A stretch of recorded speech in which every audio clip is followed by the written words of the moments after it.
Welcome to Vital Minimum, Philosophy and Minimalism for men who refuse to live on autopilot. You're anxious about things that haven't happened, angry about things you can't control, chasing validation from people who don't matter, and every night you lie awake wondering why nothing feels solid anymore. Here's the truth nobody wants to hear. Modern life systematically destroys masculine stability. The world tells you to feel more, want more, react to everything. But your biology, your psychology, your deepest nature as a man needs the exact opposite. 2,000 years ago, three men figured this out. Marcus Aurelius, the most powerful man in the world. Seneca, advisor to emperors. Epictetus, born a slave who became a teacher of kings. They didn't have smartphones. They didn't have therapy culture. They didn't have the luxury of endless self-reflection. What they had was Stoicism, and it made them unbreakable. None of these address the fundamental masculine challenge: how to be strong, purposeful, and virtuous in a world that's chaotic, unfair, and indifferent to your existence. Stoicism starts with a radically different premise. The world is exactly as it should be: harsh, unpredictable, often brutal. Your job isn't to change the world, fix society, or wait for perfect conditions. Your job is to become the kind of man who functions powerfully regardless of external circumstances. Marcus Aurelius wrote, "You have power over your mind, not outside events. Realize this, and you will find strength.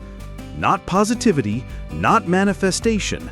Strength through acceptance of what you cannot control and mastery of what you can."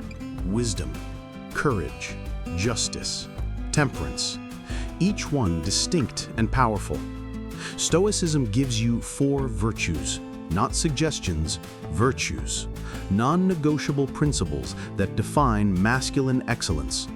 First, wisdom, the ability to see reality clearly without delusion. Modern culture drowns you in narratives, opinions, emotional manipulation. Wisdom is cutting through bullshit to see what's actually true. What can you control? What can't you? What matters? What doesn't? This clarity alone eliminates 90% of male anxiety. Second, courage, not the absence of fear, but action despite it. Every day you face moments where you can speak truth or stay silent, stand up or sit down, try or quit. Courage is choosing the hard right over the easy wrong, consistently, without applause. Third, justice, treating others and yourself with what's deserved, not being nice, not being harsh, being fair, holding yourself to the same standard you hold others. Taking responsibility for your actions, contributing to those around you not from obligation but from character.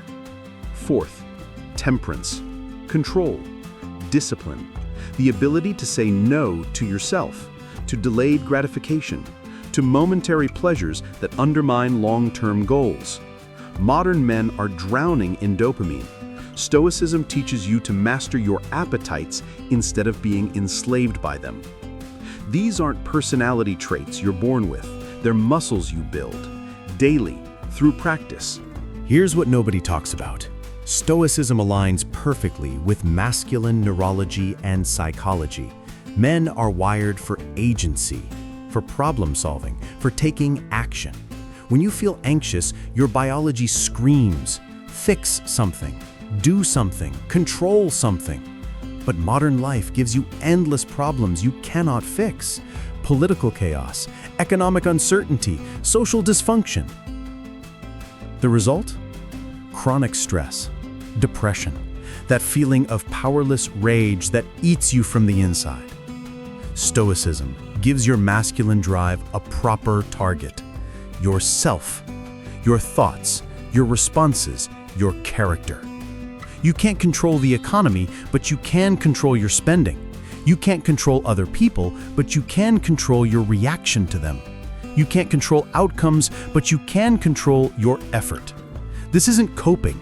This is channeling masculine energy into the only domain where it's actually effective: self-mastery. Research shows men have lower tolerance for ambiguity than women. We need structure, clear rules, defined objectives. Stoicism provides exactly that, not rigid dogma, but a framework, a system, a philosophy that says, here's what matters, here's what doesn't. Act accordingly. Marcus Aurelius was emperor of Rome, the most powerful position in the ancient world. Absolute authority over millions of lives, unlimited wealth, ultimate status. And every night he wrote in his journal, "Be careful not to become Caesar." His character demanded it. Don't be stained by power. Think about that. The man with everything reminding himself daily not to be corrupted by what he possessed. Not because someone was watching, because his character demanded it. When the plague hit Rome and killed millions, Marcus Aurelius didn't flee to safety. He stayed, led, made decisions knowing some would hate him for it, knowing history might judge him harshly, not caring, because his duty was clear. This is what Stoicism does for men in power, or men seeking power. It makes you immune to the corruption that destroys everyone else. Your worth doesn't come from your position. Your happiness doesn't depend on your success. Your peace isn't contingent on others' approval. You do what's right because it's right. The outcome is not your concern. Seneca was one of the richest men in Rome, owned estates, businesses, had influence at the highest levels, and he practiced voluntary poverty once a month, lived like a slave, ate simple food, slept on the floor, wore rough clothes. Why?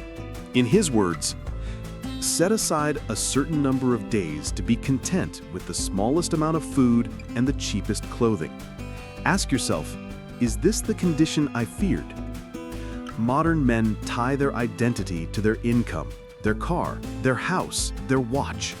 Lose the job, lose the identity. Market crashes, mental breakdown follows. Seneca inoculated himself against this weakness by deliberately experiencing what he feared. He proved to himself he could survive it.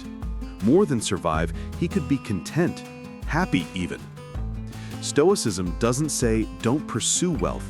It says don't need wealth. Build, earn, achieve, but know in your bones that you'd be fine without it.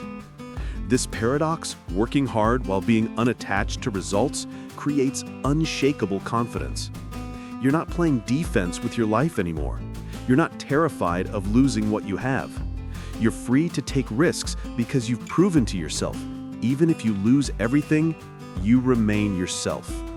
Epictetus was born a slave. His name literally means acquired one.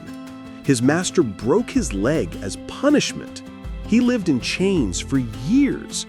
And from that position, the absolute bottom of Roman society, he became one of history's most influential philosophers. His teachings reached emperors. His wisdom shaped Western thought for 2,000 years. His core teaching? It's not what happens to you, but how you react to it that matters. Most men today have never experienced real hardship, never been truly tested, and because of that, they're psychologically fragile. A bad day at work feels like catastrophe. A breakup feels like the end of the world. Criticism feels like an attack on their existence. Epictetus teaches something radical. Your worst circumstances can forge your greatest strength. Not despite hardship, but because of it. The obstacle isn't in your way. The obstacle is the way. When you face adversity, and you will, you have a choice. Collapse into victimhood, blame circumstances, resent the world, or recognize this as exactly the training you need to become stronger, wiser, more resilient. Your comfort zone is a cage. Hardship is the key. Here's what Stoicism looks like in practice.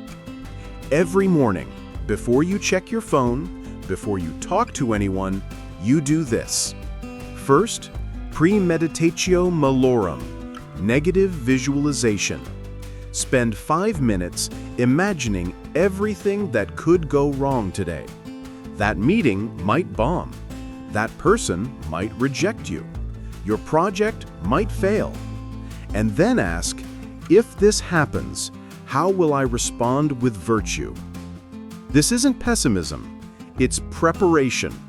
When bad things happen, and they will, you're not surprised. You're not reactive. You've already decided how you'll handle it. Second, review the dichotomy of control. List 3 things you can control today: your effort, your attitude, your response to others. List 3 things you cannot control: outcomes, others' opinions, external events. Commit your energy only to the first category. Third, choose your virtue focus. Which of the 4 virtues do you most need today? Courage for a difficult conversation? Temperance against distraction? Wisdom for a complex decision? Justice in a conflict? Set your intention. 10 minutes. That's it. But those 10 minutes create a framework that holds you steady when everything else is chaos. Someone attacks you publicly, unfairly, says things about your character that aren't true. Your first instinct? Rage, defense, counterattack. The Stoic response? Are they right? If yes, thank them for the feedback and correct it. If no, why does the opinion of someone who's wrong bother you? Marcus Aurelius, when you wake up in the morning, tell yourself, the people I deal with today will be meddling, ungrateful, arrogant, dishonest, jealous, and surly.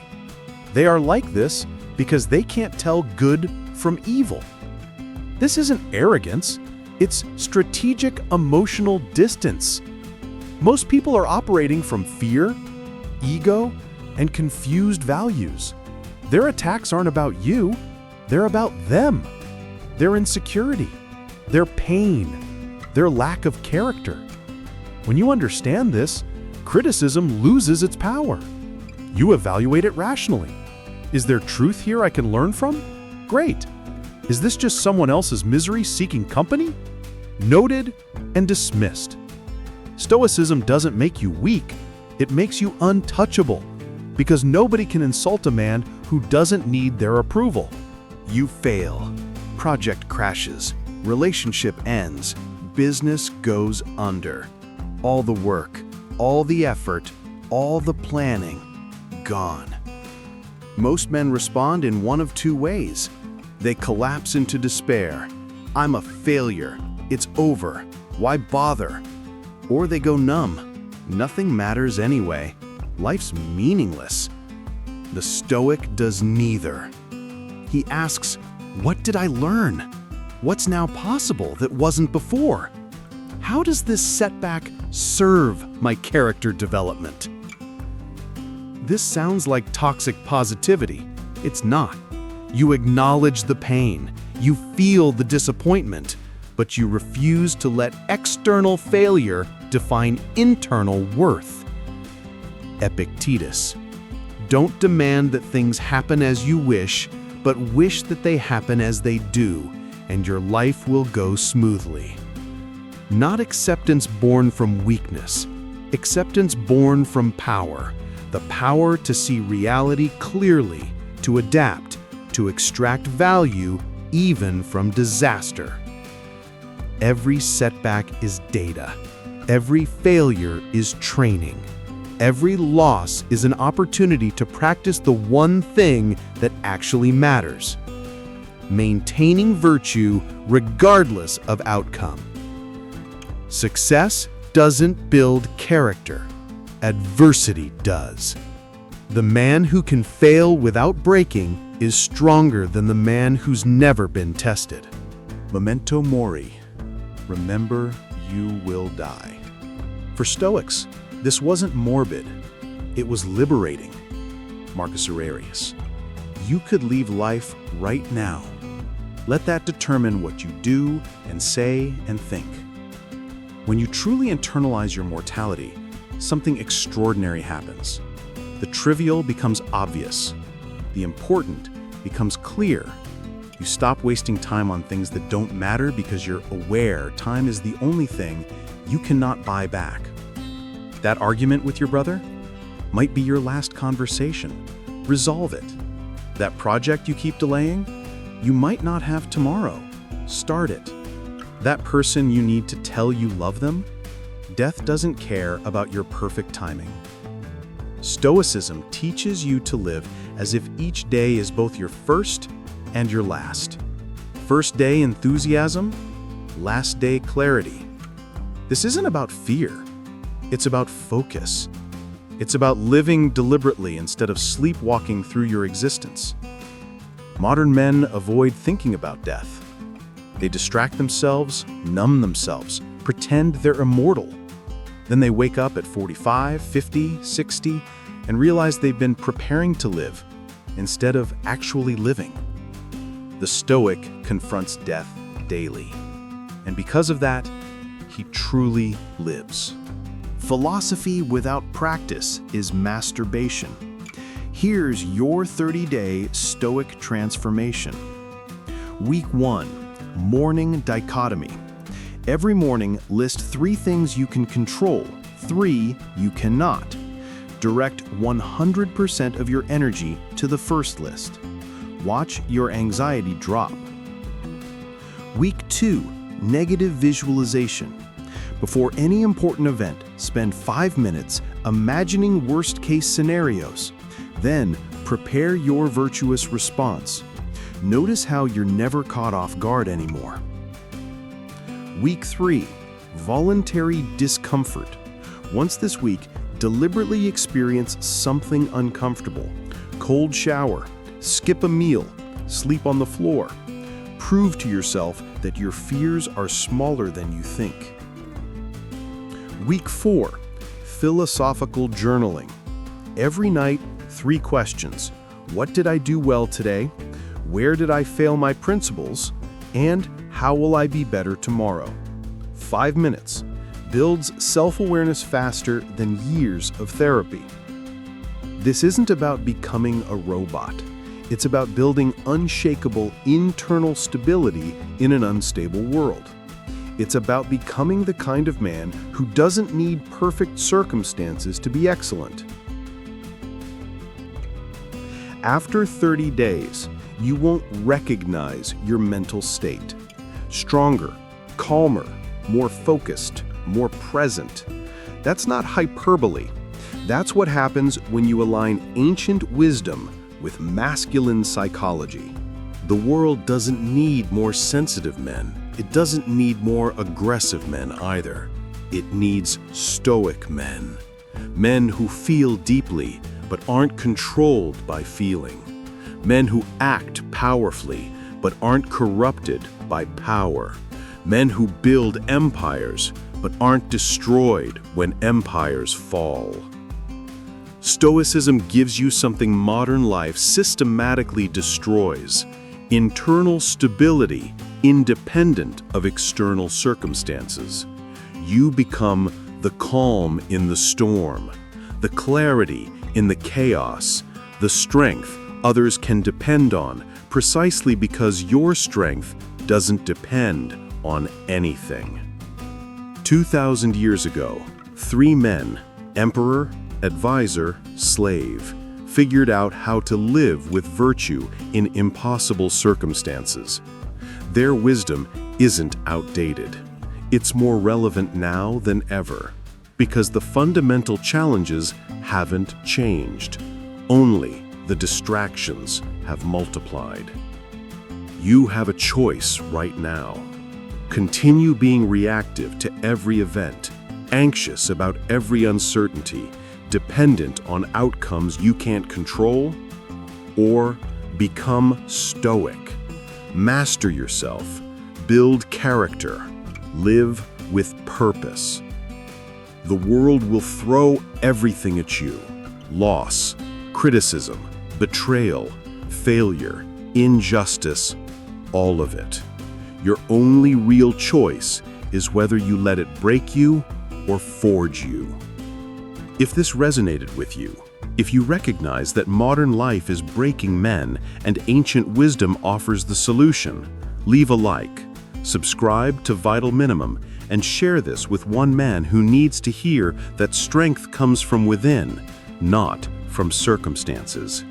Comment Memento Mori if you're committing to the 30-day challenge.